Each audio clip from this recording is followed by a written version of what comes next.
Halo semuanya pendengar yang budiman, kembali lagi bersama saya Damar dalam podcast Ngalor Ngidul.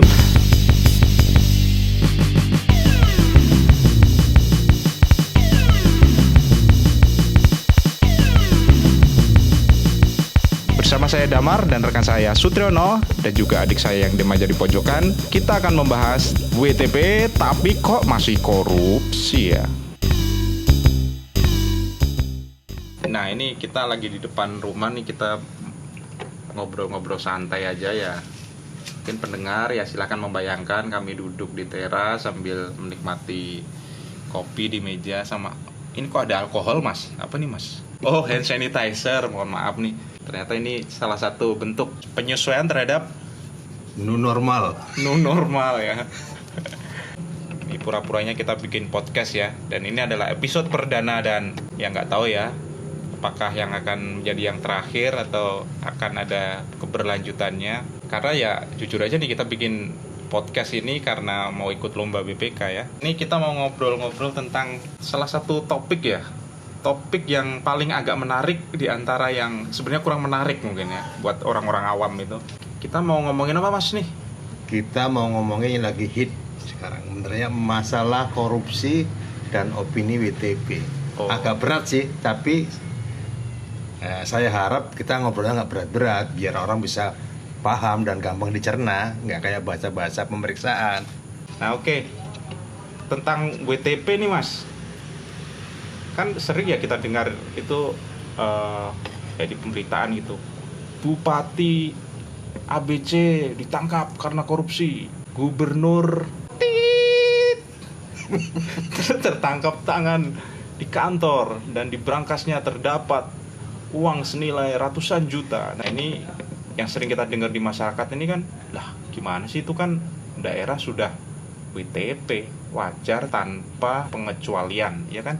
Iya. Katanya WTP itu kan puncak tertinggi prestasi sebuah daerah dalam pengelolaan keuangan negara. Jadi udah WTP kok bisa masih ada korupsi ya, gimana ya? Bentar. Jangan ngomongin daerah dulu dong. Yang lagi hit kan kementerian nih, yang ketangkep juga. Oh iya. Jadi ini pengen makan seafood nih, pengen makan lobster.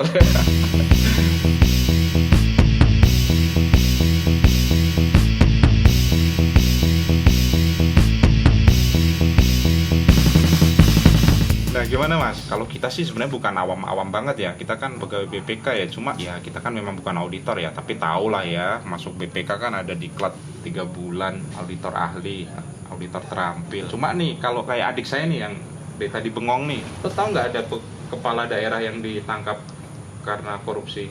Nggak tahu. Ya udahlah, abaikan saja dia.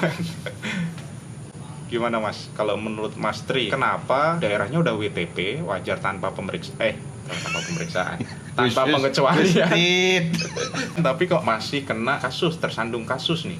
Kalau orang lihat secara umum itu, ketika orang sudah atau daerah sudah mencapai WTP, maka harapannya adalah pengelolaan keuangan negaranya benar, tidak ada korupsi, tidak ada penyelewengan, fasilitas di tempatnya bagus, kesehatannya, maksudnya pelayanan kesehatan bagus.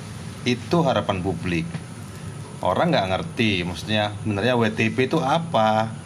WTP itu kan hanya nilai atau opini tentang kewajaran penyajian laporan, bukan untuk melihat apakah daerah itu atau kepala daerah itu korupsi. Kayak gitu sih benar sederhananya. Ya ini kan udah diperiksa BPK, udah WTP, kok masih korupsi? Berarti yang itu nggak diperiksa dong, misalkan yang proyek itu gimana mas? Loh, bukannya lo pernah ngaudit, harusnya lo tahu dong prosedurnya. Iya.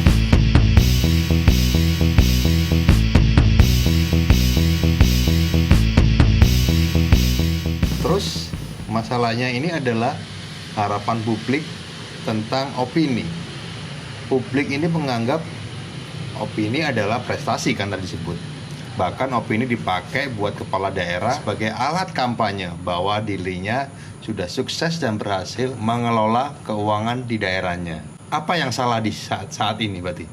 Salah publik atau salah bahkan mungkin salah BPK menerjemahkan harapan publik? Kalau publik sih kayaknya nggak pernah salah ya Mas ya. Gimana ya? Suara rakyat, suara Tuhan ya.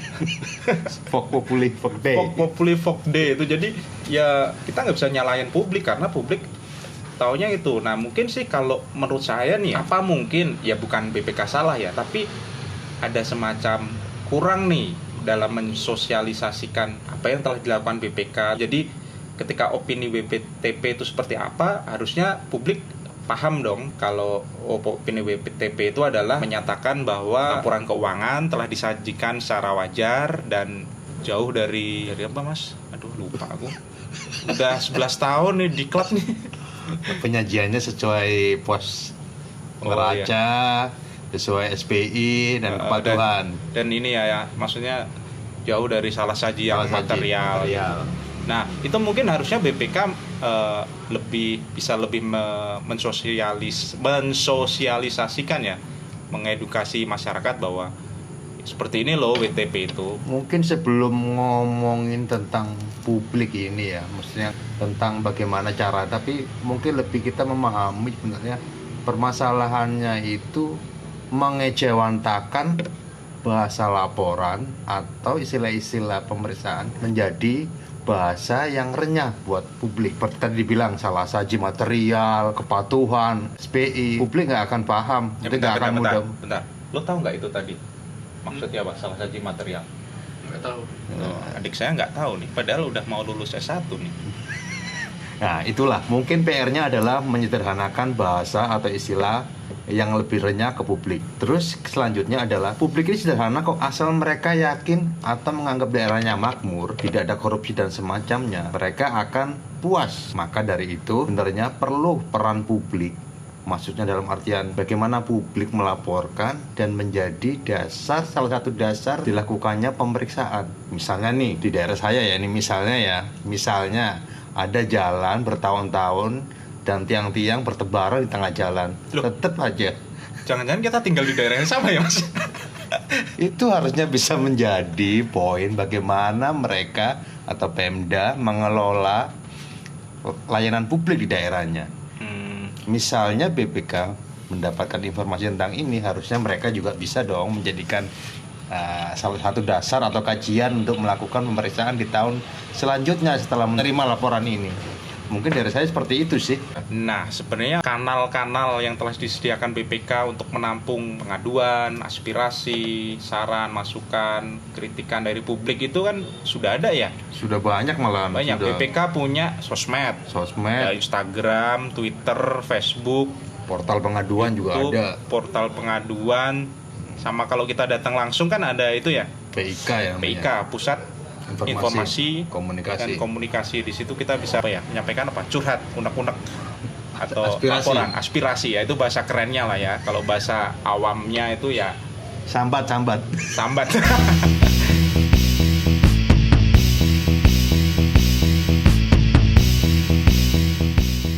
Jadi ini ya, kesimpulannya bukan berarti kalau WTP itu pasti nggak ada korupsi. Ya, WTP tidak menjamin adanya bebas korupsi, bahwa korupsi bisa terjadi di luar penyajian laporan keuangan, gitu kan.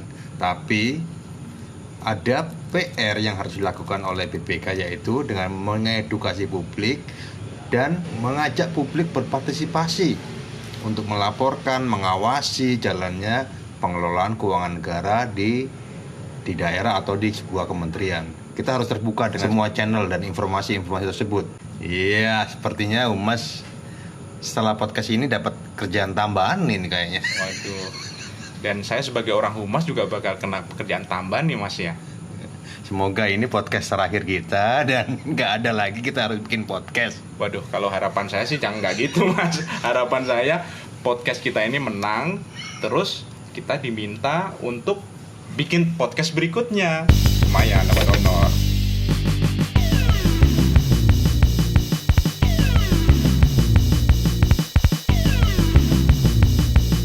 Mas, kopinya ini gulanya dikorupsi atau gimana Mas? Kopi itu ada dua, kopi manis, kopi pahit. Bedakan itu seperti penyajian. Tidak manis bukan berarti korupsi. Masalahnya kesukaannya emang pahit.